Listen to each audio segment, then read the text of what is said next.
Cari amici, ben ritrovati, nuova puntata di Eventi del Territorio. Quest'oggi ritorniamo a Tovena, ultracentenaria festa dei Santi Simone e Giuda, e siamo in compagnia di Marta Gai, che è una volontaria della Proloco. Marta, ben ritrovata e grazie dell'invito. Grazie a te. Marta, questi festeggiamenti hanno fatto sì che la Proloco ricominciasse a vivere. Con tutte le debite sicurezze, cosa sta succedendo oggi?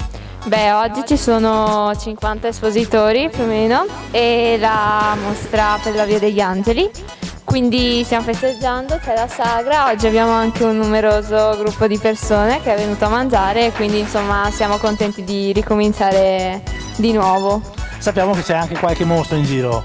Sì, adesso ci sono le visite guidate anche alla chiesa, quindi abbiamo delle persone che ci guidano fino alla chiesa, se la volete vedere, è molto bella, quindi insomma siamo felici soprattutto di ricominciare, anche dopo un anno abbastanza disastroso. Marta, adesso noi andiamo nella parte più succulenta della festa. Quali sono i piatti tipici?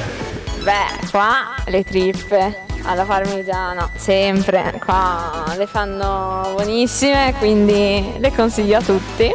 Io molto appassionata di queste.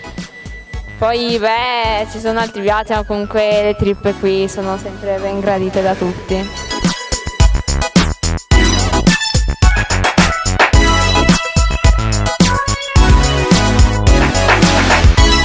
E con Francesca Grandiere invece salutiamo tutti e ringraziamo tutti quei volontari che quest'anno si sono messi in gioco. Tu me l'hai ricordato prima di andare in onda. Luigi, fammelo dire. Sì, grazie a tutti che anche quest'anno ci sono stati vicino per fare la sagra, e specialmente perché l'anno scorso non abbiamo avuto l'occasione per il Covid, però quest'anno siamo ripartiti alla grande e speriamo anche nei prossimi anni.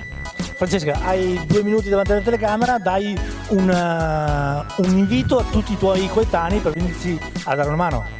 Sì, esatto, confronto agli altri anni ci sono pochi giovani, però bisogna comunque andare avanti con la tradizione, quindi su, avanti, e per il prossimo anno dobbiamo essere molti di più, specialmente i giovani.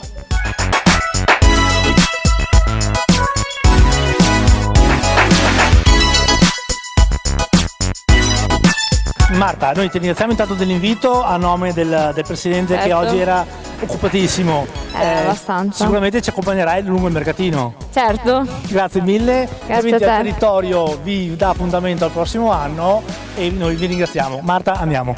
Grazie mille.